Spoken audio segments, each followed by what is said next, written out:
মনলে উভতি আহে লগালি তোৰে কওঁ যে কেতিয়াও মানুহক লগ নোপোৱাকৈ এটা ৰিলেশ্যনশ্বিপত সোমাই নপৰিব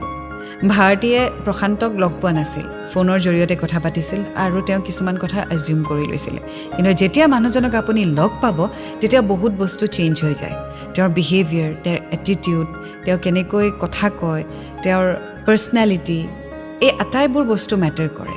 যেতিয়া আপুনি কাৰোবাক লাইফ পাৰ্টনাৰ হিচাপে বিচাৰে তেওঁৰ ব্যৱহাৰ আনৰ প্ৰতি তেওঁৰ ব্যৱহাৰ তেওঁ সমাজত কেনেকৈ থাকে তেওঁৰ ধৰণ তেওঁৰ খোজ কাটল এই চব বস্তুবোৰ আপুনি ফোনত কেতিয়াও গম নাপায়